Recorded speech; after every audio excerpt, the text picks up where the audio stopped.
Thank you for joining us, everyone. I have today as my guests two scholars who have recently published a interesting piece utilizing the narrative policy framework, and I would like to have a conversation with them about it. The first is Katherine Chang, who is a PhD student in education policy, organizations, and leadership at the University of Washington.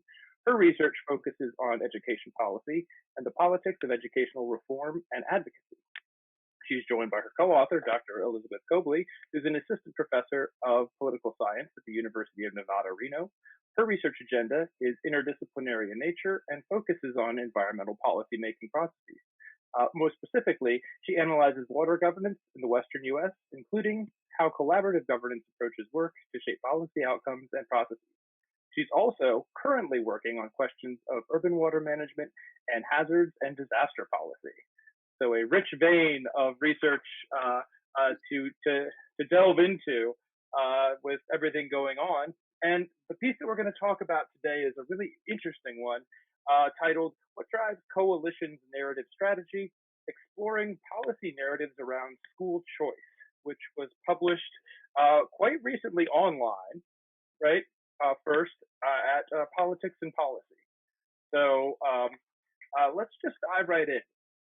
Can you give our audience a bit of a window into your motivation that caused you to select Nevada's policy debate around universal school vouchers?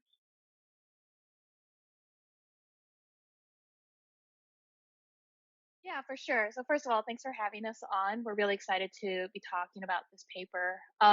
So just to kind of give a little bit of background about what motivated us to study this particular topic is that when you read the NPF literature, education policy is kind of an understudied policy domain. There are articles that are in that have been published within, but in terms of NPF being applied to education, it's kind of underutilized. But through my own kind of research experiences and kind of advocacy experiences, I've seen that education-based advocacy is kind of an incredibly rich narrative space.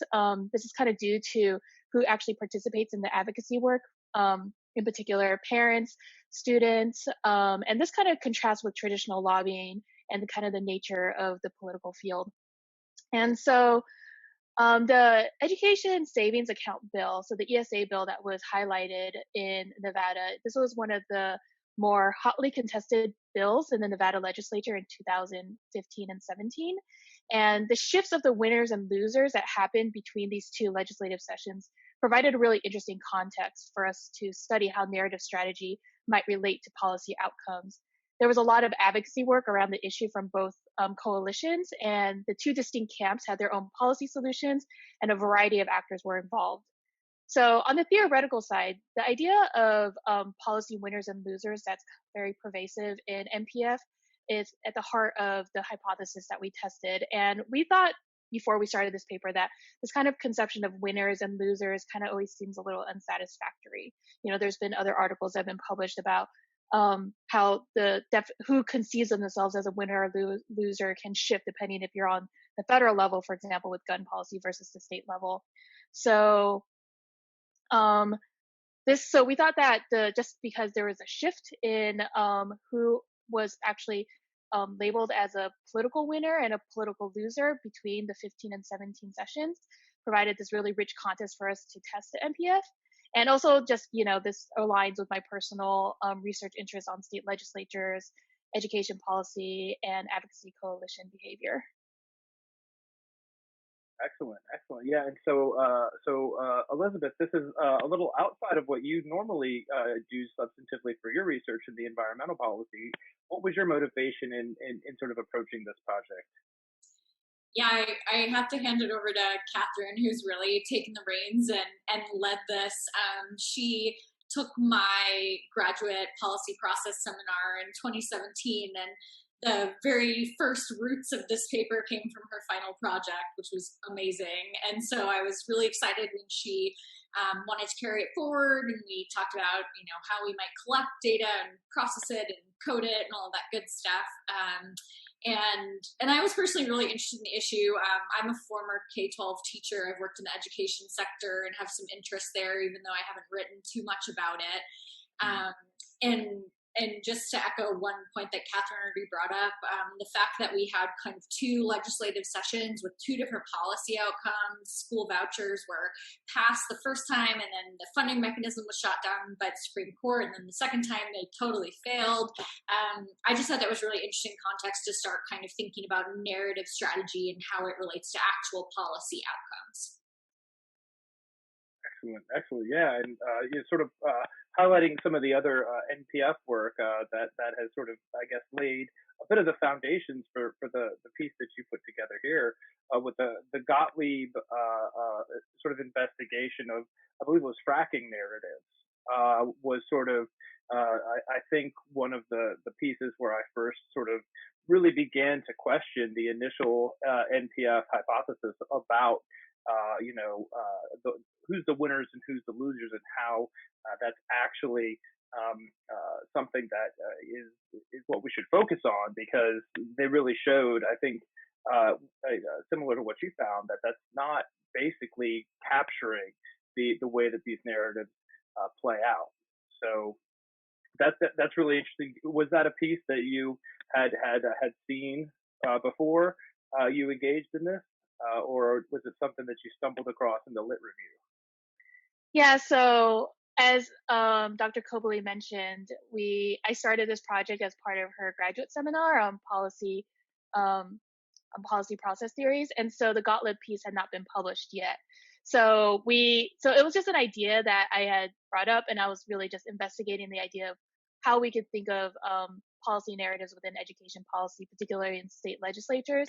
And so in the spring after that seminar concluded, so it was spring 2018, we started gathering data, we started putting together a code book, and we were building hypotheses that were more focused on outcomes, but we were really interested in this idea of the policy winners and losers.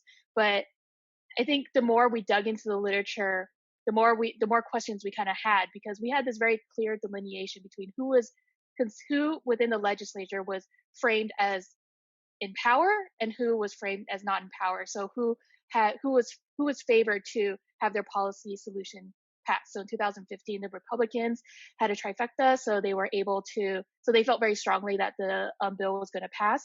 But in 2017, after the Supreme Court had decided against the funding mechanism on the voucher bill, the Democrats had taken the House and the Senate, and there was a Republican governor. So the advocacy work in that area was thinking like, okay, well, that power shift had moved on. It wasn't absolutely in the Democrats' court, but there was the tone within the legislature had changed. So we were thinking around those issues. And I believe the Gottlieb piece was published in the summer of 2018 in the Policy Studies Journal special issue on NPF. And so when we read it, I was just like, this is it. This is kind of like anything very much to you. I was thinking about the NPF hypotheses as being kind of, just being a student, I thought they were relatively rigid, and I didn't really feel comfortable challenging them in some ways. But then reading the Gottlieb piece, it also was part of my graduate school education, thinking about the dynamic nature of theories and how do you push theories and how do you challenge them. And so the Gottlieb piece came at like the perfect opportune time for us to integrate it into this paper. And I think it was a really great match because we had this, like we keep on mentioning, we had this context, which I think was very unique within the policy field. Absolutely, and I think it sort of one of the things that the NPF does try to do is be clear enough to be wrong. So I think that it's definitely one of those situations where you challenging it and providing more evidence that in fact that is maybe not correct, at least in all cases, is good. That's exactly what we're driving for here in policy studies. So I just want to make sure before we move on a little bit that we sort of covered all your hypotheses. So there was the investigation, the interest in the way that winners and losers were kind of constructed. Were there any other specific hypotheses that you were interested in explicitly exploring?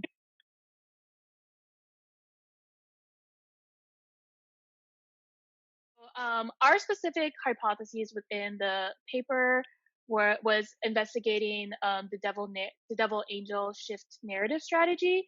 And so we were looking at the NPF's traditional hypothesis versus the variant that was proposed by Gottlieb's Gottlieb et al.'s paper in 2018. So we were looking at the level of narration in legislative testimony. So that is what started it, because we wanted to first establish that it was a narrative-rich data source, and then the nature of education policy narratives in this context. And so once we established that, we moved on to our specific hypotheses. So the traditional NPF hypothesis on how characters in the devil angel shift would be used is reflective of the coalition status as a winner or loser. And then, however, the alternative variant that was presented by Gottlieb et al. Suggests that the devil angel shift is driven more by policy position rather than policy winner and loser status. So we used our kind of unique empirical context to provide some clear ways to define policy winners and losers, and then we tested it with the traditional hypothesis, which is very much centered on winners and losers, versus the variant, which is very centered on policy position. Absolutely. Yeah. Oh, sorry, go ahead. Oh, sorry, Erin. Yeah, I was just going to say, I think, we were curious to know if maybe the inconsistencies in the literature around the devil angel shift findings were a result of not clearly defining winners and losers. We think that, that's part of the reason we were so interested in being able to use this context, because it at least kind of let us check that box and say, like, we think we have a pretty good justification for why we think we have some winners and losers in kind of a legislative setting. And we still found that policy position was more likely to drive use of narrative strategy. And so Gottlieb found the same thing in the case of fracking, and it was nice to be able to kind of explore that and test that in a totally different policy domain and get similar findings. But as I'm sure we'll talk about a little bit later, I think it opened up a lot of new questions for us, like why certain policy positions might drive narrative strategy in the way that we're seeing. Absolutely, and I definitely do want to get to those, because one of the things that when I read the piece, I knew that I wanted to talk to you about it, because I really appreciated the way that you situated these narratives institutionally, right? It was really a very interesting way to go about, just checking that box, but basically establishing those positions with rigor, right? Like, okay, we know, and I also really like the fact that you used some material which wasn't normally or hasn't normally been used in NPF studies, which was legislative testimony. And so, can you talk to me a little bit about what that looked like so far as code book development, and can you talk a little bit? Maybe Elizabeth, you could speak on this. How does that differ from other NPF studies that you've been familiar with or have been a part of?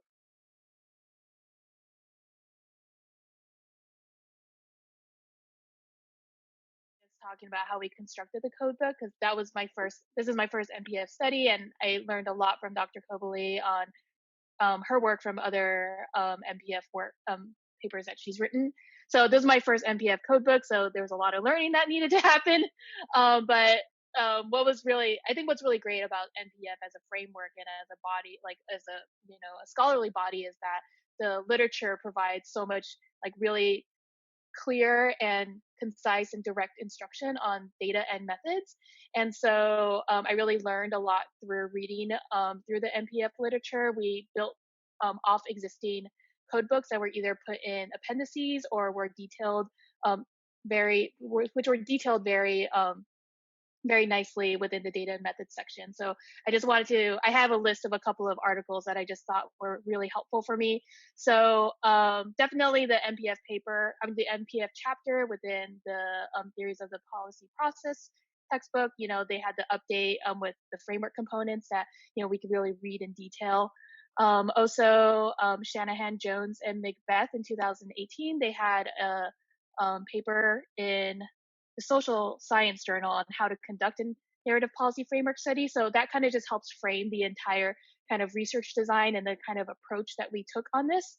And so that was very helpful. Reading some of the early articles, Policy Story or Gory Story by Macbeth, Shanahan et al. That was really interesting. And I know they used YouTube videos for that, but they kind of, I think because it was kind of a new medium, they explained it relatively clearly that I could understand their thinking behind it. And then for direct codebook construction, the Shanahan et al. Paper in 2013 on the angel and the wind, how heroic policy narratives shape policy realities in Policy Studies Journal. They have a codebook in their appendices, and table 1 of this paper and its method sections kind of really clearly detail out the components and the way they approached it. And I also found Mary's 2016 paper on gun policy on Twitter, constructing policy narratives in 140 characters or less, that she did a very great job just clearly explaining the methods in the data section, and she had a bunch of helpful tables in there.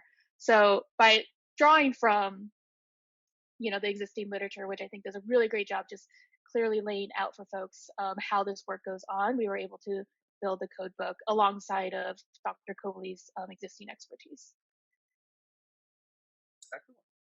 Yeah, I think a lot of what I learned was from my advisor, Desiree Perot, when I was doing an NPF study with her on wildfire, where we looked at, 800 something media articles about wildfire. And one of our papers is in Policy and Politics, where this is also, or Politics and Policy, where this is also published.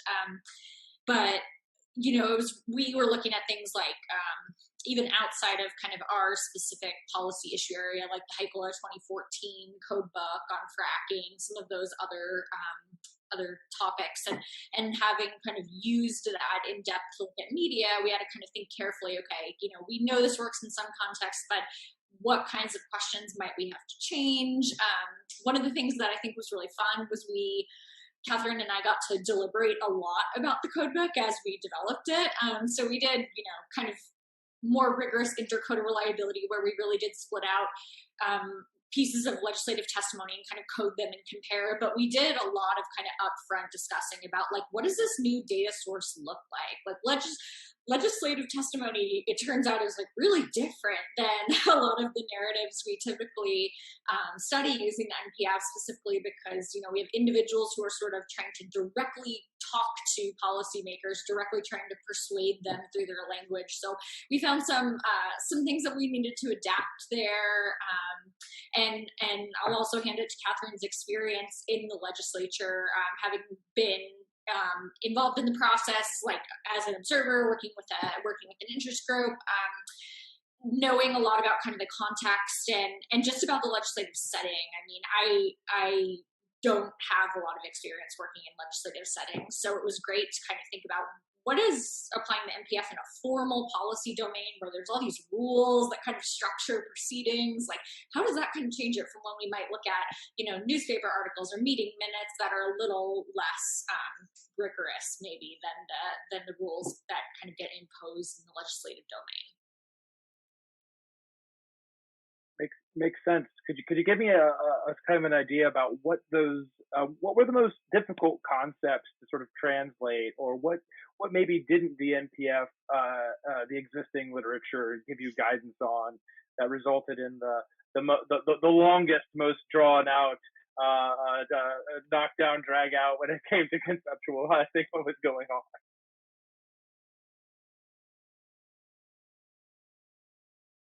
So one thing that we did code for, but we ended up not we actually coded for a lot.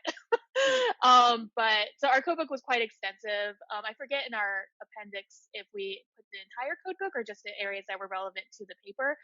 But we did code for causal mechanisms within the story, like plotting within it, because as we will probably discuss later, the nature of legislative testimony, there is a distinction between who actually testifies, whether it's a member of the public or if it's a formal lobbyist as part of an interest group. And so for folks who were members of the public, they would weave these long, complex narratives that had characters and plot and causal mechanisms in them. And so we were really excited about that because we felt that this was like a good way of capturing a really interesting nuance of the data. But I think when we got down to brass tacks and we were really coding for that, we found that first we struggled. Like the codebook, we were able to outline theoretically what causal mechanisms were there, but we were really struggling with intercoder reliability, identifying certain elements, like tracking the plot. Also, like once we whittled the sample down, it was a good chunk of our it was a good chunk of data, like in direct counts, but not a really good representative sample of our entire data. So we ended up scrapping that. But I mean, there are certain areas that I thought just lended better to legislative testimony. For example, the use of evidence was heavily integrated within legislative testimony, just because of the nature of what these folks are trying to do. You know, they highlight different types of evidence from different sources to kind of strengthen their narrative to become more convincing for the listener, for the audience. And so that was interesting to see, because that's something that is part of the advocacy kind of culture, right? You want to bring evidence, you want to bring data, you want to bring other figures that can, like I was thinking, you know, Elizabeth Warren ended up being someone that was constantly cited as evidence, going back and forth between the two coalitions, because Elizabeth Warren, on one side, someone had said, oh, well, she supports school vouchers. And then on the other side, they were like, actually, I have a direct quote from Elizabeth Warren, and this is a lot more nuanced than just a hard yes or no on whether she supports universal school vouchers. So evidence was really prevalent in testimony. And I think we'll speak a little bit later about how we needed to build a new narrative element with self-characterization, just because with legislative testimony, we saw folks actually insert themselves within the testimony, and they were a participatory character within this plot that they had created. And we just thought the existing framework did not accurately capture this. And it also speaks to the nuance of how these groups actually organized, where if you're trying to draw in members of the public to testify, you know, the coalition membership or leadership does a lot about galvanizing the public, but they're not actually sitting down and helping them write their narratives. They're just saying, hey, can you just, because, you know, this is an open legislature, we want you to go and just highlight your support or opposition on the bill, so the committee members and the folks, the legislature as a whole, can see like how the public feels about this. And so, you know, they would publicize the date, the time, the location, and they would just give some basic facts, like, okay, you want to limit it to 3 minutes. You just want to say that you support the bill or you oppose the bill, and just, you know, highlight why. And we saw that members of the public just kind of took it up in, I think, a very natural and organic way, which is to tell a story, which is to weave a narrative and talk about their own experiences, talk about why it matters to them. And so that was something that Dr. Koebele and I worked through extensively, and how we landed onto self-characterization as a new element that I think is kind of exciting, because I think it could create some good opportunities, especially connecting the micro and the meso levels of the framework. One Absolutely. other thing. Oh, yeah, sorry, go ahead. Just add is that we also debated a lot about what to do with different speakers in testimony, right? Because we had like someone testifying, and then sometimes a legislator would respond, and we were like, okay, this is sort of weird, because it's not just like a normal storytelling exercise. There's sort of an active dialogue going on here. We actually didn't have a ton of legislator response in there.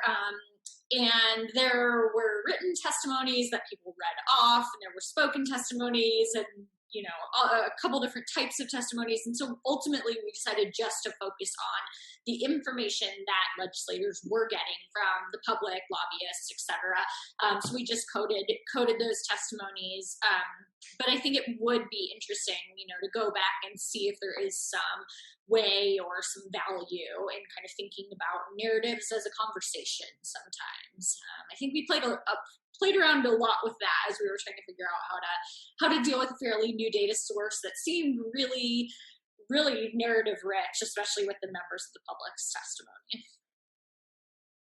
So just so I'm clear, did you decide to code both the written and the spoken, or was it just the oral testimony that you did?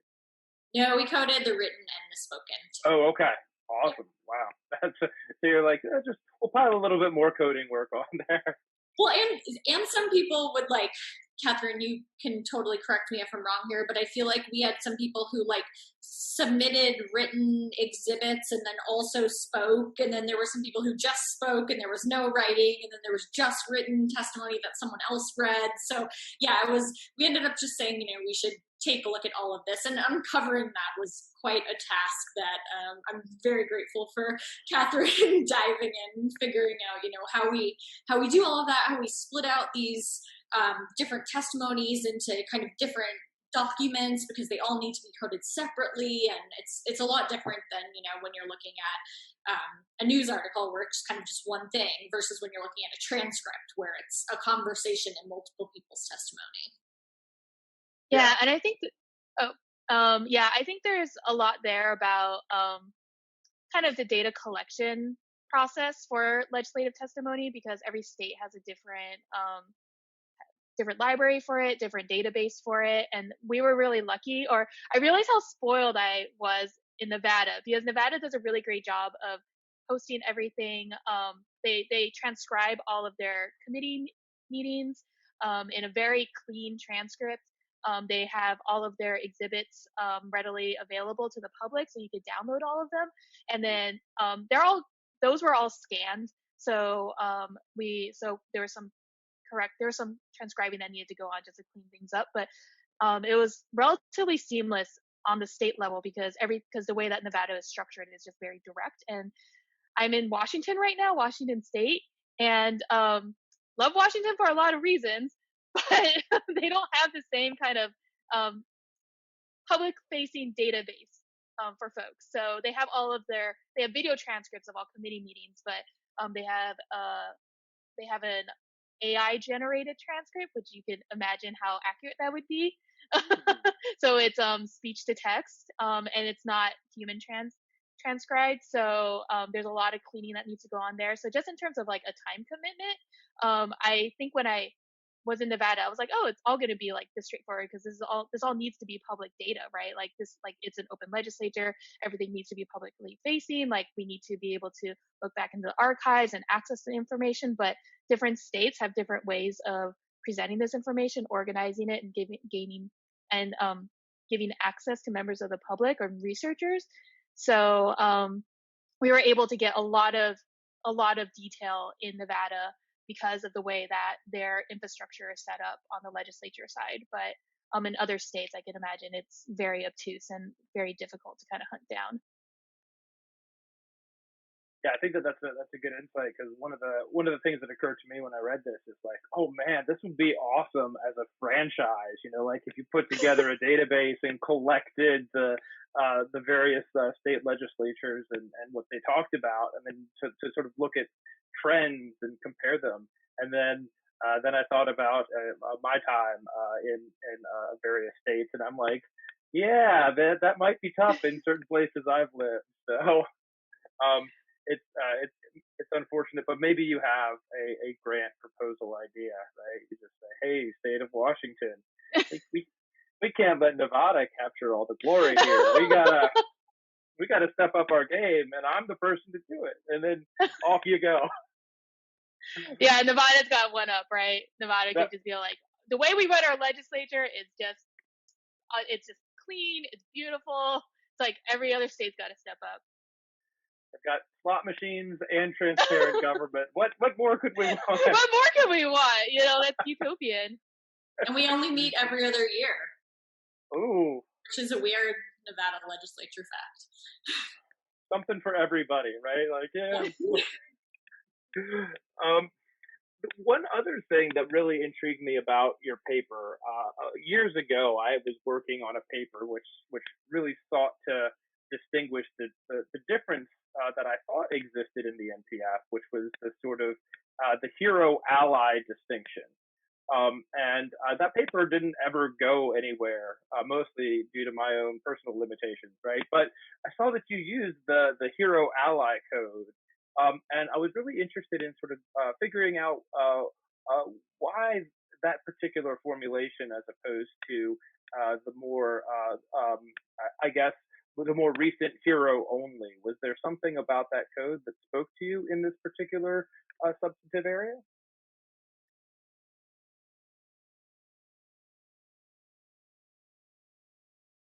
I totally agree. I think there probably is some sort of subtle distinction between the hero and ally that, I mean, I would love to read that paper.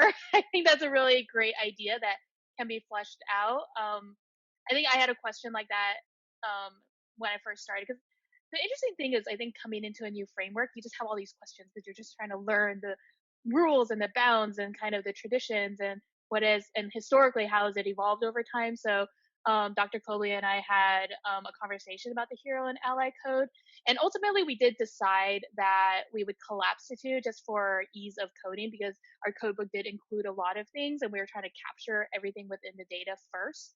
But we did distinguish between hero and ally. And this is just, several drafts of, this is like many versions of a first draft. So it's not something that, I'm like drawing a line in the sand about or staking my claim on. But we were thinking that heroes might be more action oriented or direct, when allies were sought out or kind of stumbled upon by the speaker and brought into the work that aligns to the speaker's policy solution. I brought two pieces of data that I think might bring like a little bit distinction between the two.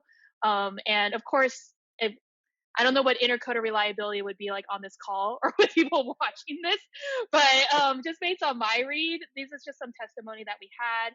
So the first one that I'm just going to read a section of it. To quote, an amazing private nonprofit school opened. With the promise of ESA funding, the director of the school worked with individual families until the ESA funding comes through. My daughter is thriving in that school. So, end quote. So I think that would be more of like a hero distinction because it's more action oriented. The director of the school worked with individual families and they were really central in kind of this idea of why school vouchers work, and it really helped the daughter in the situation because she's thriving in the school under the direction of this director. And an ally code might be something more like this, quote, with the help of the superintendent, we were able to work with our principal who agreed to keep our son only in classes that spoke English, period. And this is part of a longer narrative. And so when you say with the help of the superintendent, because this is kind of in the middle of a longer story about how their son was struggling in school because of different dynamics that were going on, and then that they would appeal to the principal, but the principal didn't want to help them. So with the help of the superintendent, that they were able to get the principal to make decisions that would help their son. And so this was kind of this particular narrative was trying to say that public schools didn't work. So the superintendent as a character here is more of an ally, that they were brought into this work to kind of align to the speaker's situation and to help alleviate any problems. And so I think there could be there could be these kind of subtle distinctions between the two. However, like I said, we didn't end up coding that distinction and we just collapsed them all under the hero category. Yeah, that's interesting because I think that I can completely understand like where you're coming from with that, especially when I think about the article that Chris Weibel and I guess his colleagues worked on, looking at the sort of this idea of the character as a dyadic relationship. And so like the character is, but they do something, and it seems like this would be a good way to sort of take that application and really sort of theoretically flesh it out in the sense that like, well, yeah, like it matters what people do. And one of the things that I've come across is I've read a lot of NRA gun narratives over my lifetime, maybe more than I would like, maybe less, it depends. But one of the things that they have used a rhetorical device is, anytime somebody who is viewed as a gun control advocate says something even mildly generous toward guns, they say, even so and so opposes this regulation, or even so and so endorses your right to do this. And it seems like that's a specific type of characterization where it's sort of like, the enemy of your enemy or something like that. And so I think that that's really interesting so far as sort of getting at the nuances of these characters and finding the special applications where we can use them. And then I think that if that works, and if you all want to write a paper together, we need to get the henchman code, right? So we need to give the bad guys their due. Everybody knows the villains are always more I interesting. would love that. I think that would be incredibly rich, and I think it would expand the framework in some beautiful ways. Awesome, awesome. We'll put it on the calendar. I know we will talk later. Um, One thing that you hinted at a little bit earlier, Catherine, is the idea of linking the three different levels of analysis that the NPF hypothesizes. And so we've got the micro level, which is basically individuals and their interpretation and processing of narratives, looking at the way that they affect their decision making, perhaps. And you've got the meso level, which is sort of what these organizations might decide to put out into the policy arena. And then you have the still sort of murky macro area, which is sort of like institutional or cultural narratives. And it strikes me that this paper is interesting in the sense that you have individuals testifying in institutions representing these coalitions. And it's like, whoa, that's a lot of transcending and moving back and forth. Can you talk a little bit about what you think that connection does for the NPF, and in a sense, what work needs to be done to further articulate these connections and their importance?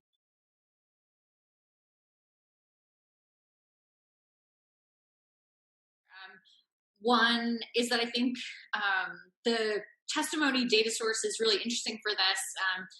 Coming from someone who studies coalitions through the advocacy coalition framework, that's sort of always my definition of a coalition: groups that share kind of common core policy, core beliefs. And it was really interesting in this case because our testimony was divided up. Like, do you testify in favor of the bill? Do you testify against the bill? You know, like it was a lot easier to try to understand people's, approximate people's policy core beliefs in this setting. So that was one of the interesting things that allowed us to kind of aggregate these individuals up into coalitions and analyze a little bit more at the meso level. The other thing with the micro level, a lot of the existing NPF hypotheses are about things like narrator trust and how an individual perceives a story rather than how an individual tells a story. And so this is like, directly tied into that self-characterization thing. But I just think like we struggled with that. And it seems like a really important area, especially, thinking about using social media data sources, text mining and Twitter and all of this other kind of stuff that we're starting to be able to do on larger scales, thinking about what's the role of an individual, not just as the receiver of a narrative, but as the producer of the narrative too. And I think, we talked a little bit before about kind of how we opened up some more questions than we probably answered with this study. But in the end, we kind of said, okay, if policy position is so important, why is that? And we posited two potential reasons for that. And one was that coalitions that use status quo or try to defend the status quo might use different types of narratives than coalitions that try to defend kind of a reform position or want to change policy. And then a little bit more toward the things that I think about in a lot of my research, we posited that maybe coalition cohesion has something to do with why coalitions use narratives differently, and specifically the double angel shift. So, for instance, our pro-voucher coalition, they wanted vouchers, but they wanted them for all different reasons. Like some people just wanted to be able to send their kids to other schools in other districts. Some people wanted to homeschool. Some people wanted to send their kids to religious schools. There were all of these kind of reasons. Whereas the anti-voucher coalition was just like, no, we want to support public schools. Like it was very, very clear cut. They were like very coalesced, and they were the status quo coalitions. They were kind of pushing back, and they double shifted a lot more, right? They did not emphasize themselves as heroes. They emphasized the other people as villains more. And so, yeah, so I think this like question about connecting the micro level and meso level, especially using one data source, can be really important for investigating like these types of conclusions, right? We could theoretically kind of have a statistical measure of coalition cohesion by using these narratives at the micro level, as products of what participants in coalitions are putting out there to try to defend their points. Yeah, and I just want to, definitely shout out to Kathleen Colville. We were so excited when we were at MPSA. We're like, oh my gosh, someone else. She's also using legislative testimony, but I believe it's within healthcare, or public health areas, that domain. And so it was really exciting to just be able to talk to her, and she graciously shared her work with us, which we cited in our paper. But I also did want to bring up the nature of the data is distinct between narrative producers and consumers, like the idea of intent behind what an individual narrative producer, like the intent behind their narrative production, right? Because you're speaking at a legislature, you're speaking in these elite policy making settings directly with legislatures. And so even the ways that you speak to them and you try to persuade them to your policy solution is going to be distinct compared to, a media source in newspapers, which can exist for a lot of different reasons, right? I know some people do op-eds, some people just do newspaper articles, but there's just there might be persuasive elements in there, especially if you consider elements of bias. But thinking it's more about informing, right? Or it's trying to capture kind of what's going on at that time around this policy area. But legislative testimony, like we could very distinctly link together with individual intent. They're trying to persuade the committee member or whatever setting that they're in to vote one way or the other, yes or no. And so we thought, so that was something that we had talked about as well as being very unique and distinct, and I think very valuable within legislative testimony, where you can drill down to the micro level because like especially in the narrative that they construct, you can talk about their intent if they're a member of the public. If they're a lobbyist, like a formal lobbyist as a registered interest group, then of course then they're more representing the group dynamic. But for members of the public, it's very direct about what they're trying to do. Yeah, that's really interesting, because one of the questions that I think sort of pops up for me a lot when looking at these different stories is like how strategic, right, are people when they deliver this narrative?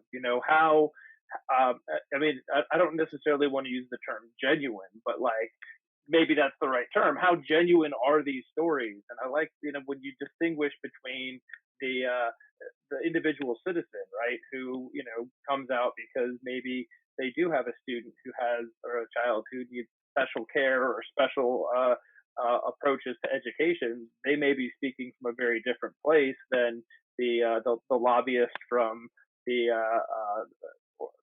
business that sells, right, private education. And so I think that's a very interesting distinction that is positive there, and it's a useful one. And that kind of brings me to my next question.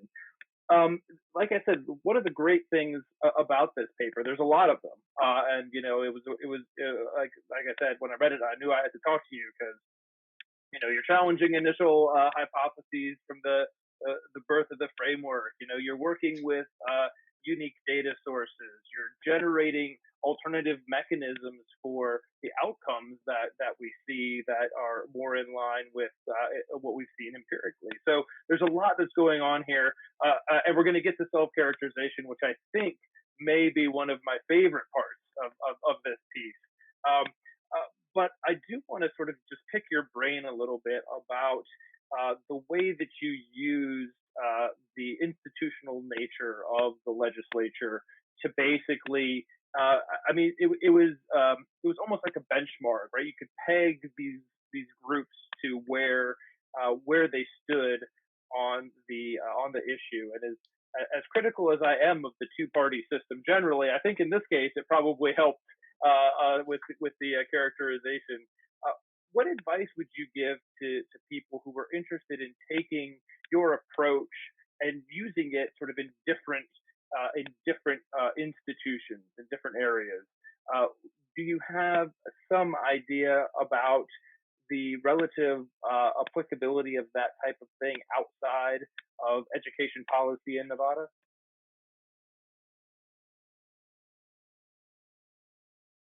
And I think one thing I just wanted to clarify was something that we had to clarify a bit with our reviewers too. And what we want to, the way we kind of looked at this wasn't that members of a coalition were necessarily associated with a political party. It was that members of a coalition held a view that was either supported or not supported by the party in power. So we expect each coalition to have a diversity of members, but it was really like who, what group is in power of the specific institution, the state legislature at this specific moment. And we used the Democrat and Republican Party platforms to get some insight into specifically what they thought about school vouchers. So that was really helpful. But it does get complicated, right? Because we are not assuming that everyone is kind of like ideologically homogenous in each coalition too. So thinking about how to extend it to other areas, other areas within the legislature or within a legislative setting, I think you could expand it. That said, education politics and school budgets specifically, there's something that kind of constantly recurs in the legislature, whereas other issues may not have kind of the same, frequency through which they're debated, and it might not be something that you really have to bring back every year, kind of regardless of who's in power. So I can kind of imagine, like, in a different policy domain, like some things might be totally off the table under either a kind of like Republican trifecta or a Democratic trifecta. So yeah, there's a lot of complications there. But we think that, using something like kind of the view of who's expected to be in power as far as the decision maker and whether or which coalition their perspectives align with, that gives us a really nice idea of policy winners and losers. Obviously, like the way that the strategy is kind of laid out almost seems like a little circular, because they talk about coalitions knowing if they're policy winners or losers and then using a strategy intentionally, but a lot of work kind of defines them after based on how they actually came out of the policy process. And everyone goes in thinking they're a winner or thinking they could be a winner, right? So then why doesn't everyone just use the same strategy? So kind of thinking more prior to when the policy process starts or kind of concurrent, how does that power dynamic of whatever institution the policy is being debated in, how does that kind of shape our perceptions of winners and losers? And just to that point, after midterms or general election, November, then coalitions, they're and the legislatures, like, they're strategizing between November and January, right, when the legislative session begins. And so they go in knowing like what the numbers are, like what the votes can fall on. And so with something like school budgets, school finance, and school vouchers, it is tied to the budgetary process. There is a lot of like Dr. Koebele said, there is a lot of opportunity for churn there, where they could write a bill and they could push it. Like Senator Hammond, who was the originator of the bill, like he's trying it all the time. Even though he knows he's going to lose or he knows he's going to win, he's strategizing there. But they have chances consistently over time. But just thinking about something like gun policy on a state level, it's very hard because of the institution of like kind of gun rights within America, right?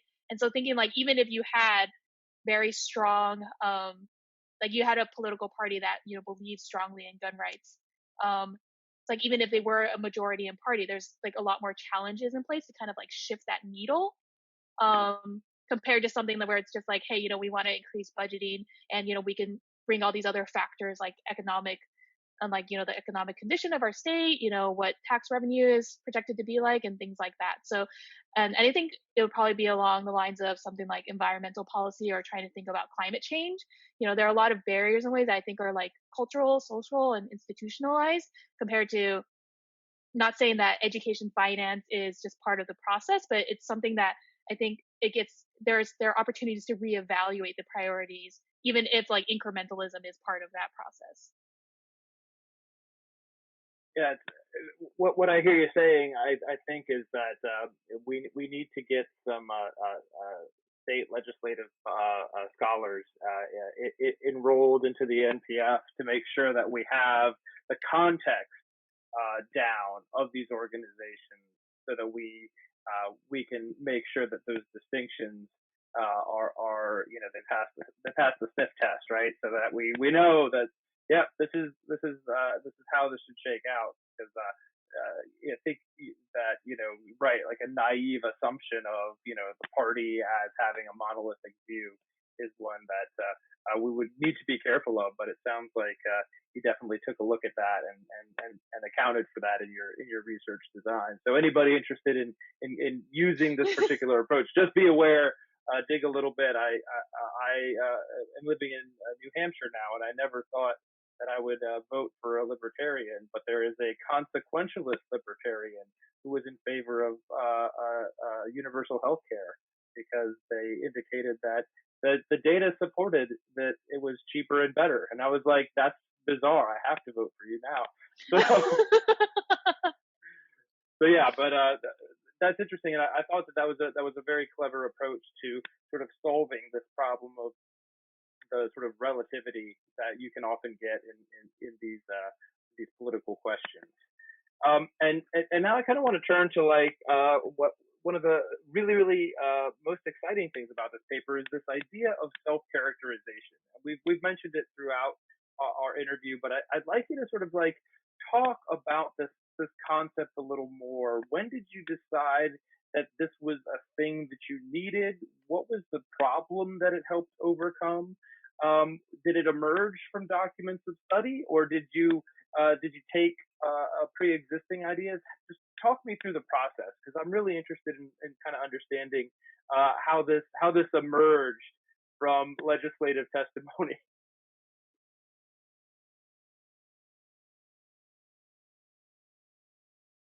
Yeah. So it's cool to think about the process. So when I wrote this paper, so I went into Dr. Koebele's seminar with the idea that I wanted to do something around the school voucher bill, because I had participated as part of the process when I was working in Nevada. And so so I think every framework that we were learning about in the Sabatier text, I was like, does this fit? Does this fit? Does this fit? And finally I landed on, I was like, oh, a narrative policy framework, this would be perfect, And so it really started with just my love of legislative procedures and kind of the context and the work in that space and what it means to the policy process. And so I think once I said okay, NPF would be a great fit for what I want to do, which is try to understand what happened, because it was, I think everyone on the ground who was working, it's just okay, the Supreme Court, 2015 vouchers, the bill passed.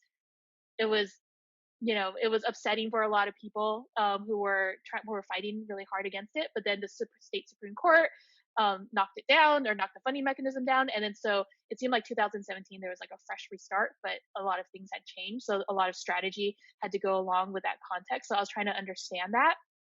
And so with the narrative policy framework, when we went in, and I remember talking to Dr. Koebele about it, she's like, well, it's mostly been applied to media sources. If you look at just the articles that we've done, and, there are kind of novel data that have been explored. I think Mary's paper on Twitter had just come out recently. And so it's yeah, so there are novel applications, I know that there were a couple folks, especially in the Science of Stories textbook, that had also explored congressional testimonies. And so, but that was kind of underutilized. And so but she said, I think the framework is supposed to be malleable in the ways that we could fit it in this context. So let's work on it. Right. And so when we went into this project, I think it was thinking about, okay, in what ways, I think our kind of our initial thought going into it was in what ways can NPF fit, and in what ways can it not, especially since we're kind of coming in two kind of underutilized areas, which is education policy and legislative testimony. And so with self-characterization, it just emerged because we just saw that the ways that folks were talking about education policy as directly affecting them, because there's something very unique with education. Because I know we should never say 100%, but I would hazard a guess that everyone in this country has had some sort of educational experience of some kind, whether or not in public school, private school, homeschooling, you know, whatever. But School of Hard Knocks. Yeah. School of Hard Knocks, you know, PhD in the School of Hard Knocks, right? Like how you ever want to conceptualize your socialization process, your educational process. But so it's really interesting when you see people advocate for something that they could very anecdotally insert themselves in because it's something that they've experienced or they've been a parent, right? Maybe their educational experience was not strong, but they are a parent or they care about someone in their community or, you know, something related to that. So we did see just members of the public just centering themselves in these narratives and saying like, I'm here to represent myself and my child. And like, I am a teacher. I am a graduate of the public schools in Nevada. And this is why, and now I'm building this policy narrative of why my characterization matters. And so we're thinking this could build narrator trust. This could be persuasive in some ways, but as the framework stood, you know, just kind of the distinction of the micro level hypotheses, not thinking about narrative producers, but narrative consumers. But they were very much like producing these narratives themselves, which I think is very distinct from media sources or let's say Twitter, like tweets from interest groups, right? Where they're representing a group. But this is more like, I am a parent and this is why it matters and this is why you should vote on the bill in X, Y, and Z way. And so I brought a couple of items. I brought a couple of pieces of data to just kind of illustrate how this is present in the actual data source. So the first one, I mean, and it's pretty much what exactly as I kind of illustrated before, but to quote, my name is blank. I'm a mother of a 6-year-old little boy. I served in the United States Naval Reserve, and my husband is a technical sergeant in the United States Air Force. We are a very proud military family, and we are so happy to have been able to serve our country for the last 20 years. The average military child will move 6 to 9 times during their K through 12 experience. One of the biggest challenges is trying to find the best learning environment for a child. And then they go on and on. But just to start with, how they started their testimony is just, I'm a member of the armed forces. And this is the story of my child and the sacrifices I made for this country. And so when we thought about how to code that, you know, well, are they coding? It's like, is that person a victim? Is that person a hero? Like, how are they centering themselves, right? And we thought that would extend outside of how we thought of just, you know, third party characters within the narrative, because it's very much like a first party perspective on like, I have served this country for 20 years. I have made sacrifices. This is how challenging it is to make the sacrifice. So Nevada, you need to do this for us because, and you need to vote for this bill in this way because this is what I believe. And then another example is, I have been a public school teacher, a charter school teacher, and an administrator. Most recently, I have been a principal of a private school. Specifically, I am the principal of a Catholic school. And so, end quote. So they're centering their expertise there, right?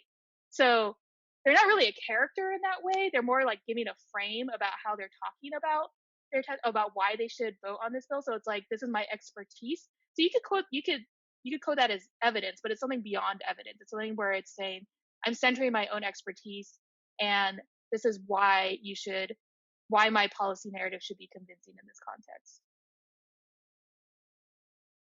And Dr. Koebele, do you want to maybe flesh out on that? I was just going to say that I think it got hard when we figured out we were going to test some devil angel shift hypotheses, and no one self-characterizes themselves as a villain. Go figure.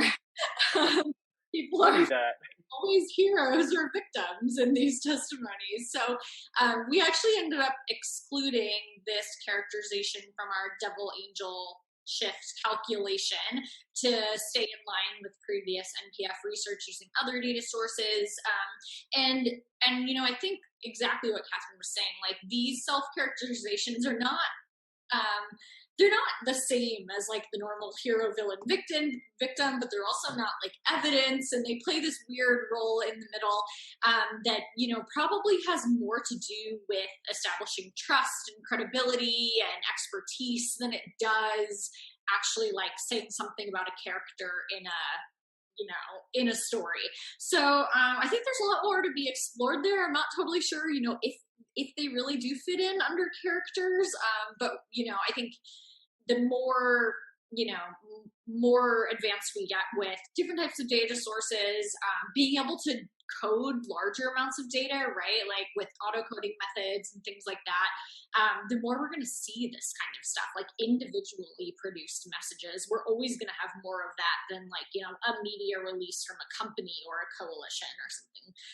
So hopefully that's something that other future scholars will take up and help us sort of figure out what the heck do we do when people start characterizing themselves.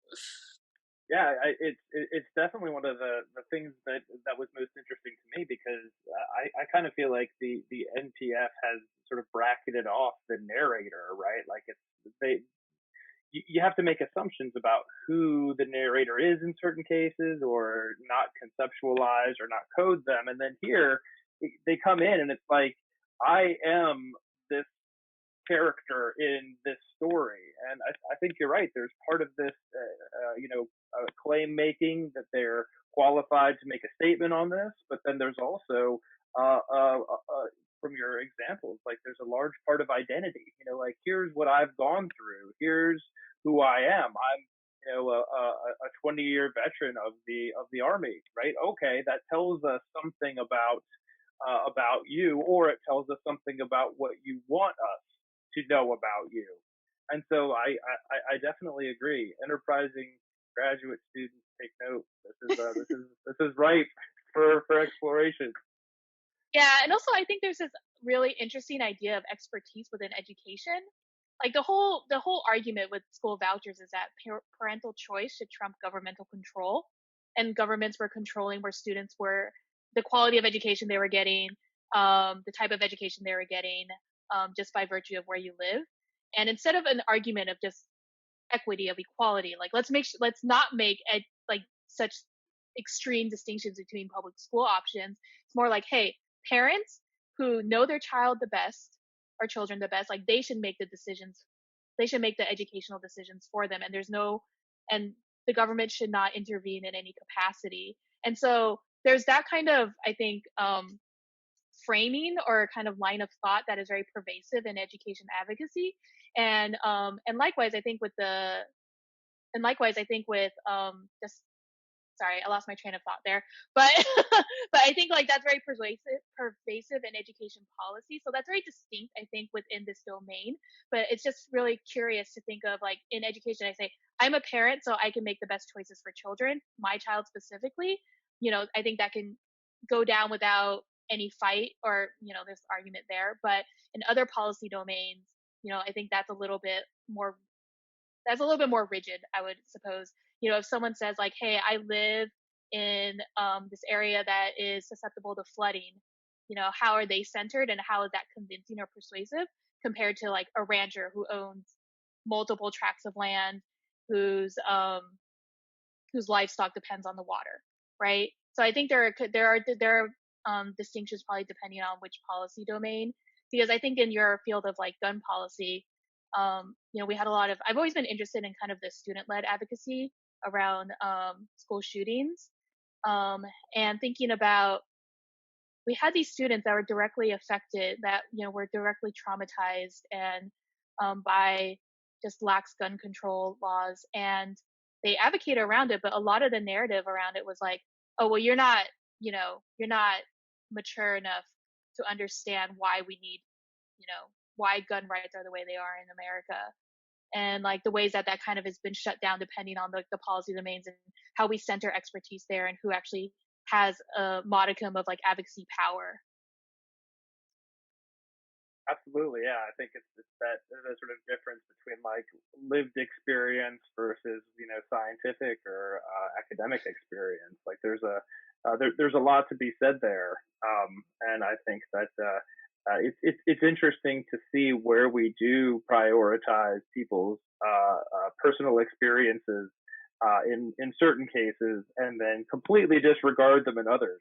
So that is definitely a question worth exploring.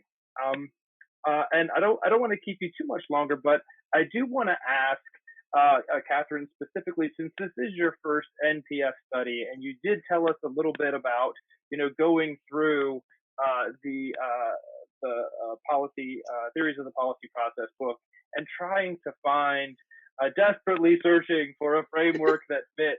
What was it that drew you to the NPF vis-a-vis the other frameworks?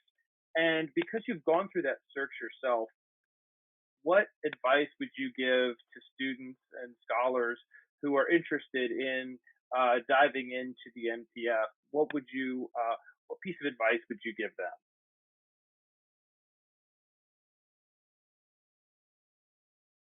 But yeah, so I was looking through the different frameworks, the different theories, and thinking about what fit. And this might be unsatisfactory, but like I have a background in like language and in that, like, investigating like linguistics and language development and things like that. So I think I always came from that perspective where I'm very interested in language development, language, like the politics of language, how people generate narratives, the power of language and the persuasive quality of communication. So that was something where when I finally read it upon when I came across the NPF, it just kind of clicked in a lot of different ways based on like my previous research and my academic and professional background. And so so I would say like talk about lived experiences, like, my background contributed quite a bit in my my continued fondness for NPF. But in particular, I think there's something I've been thinking a lot about, like how do we understand the policy process in a meaningful way that doesn't just flatten it.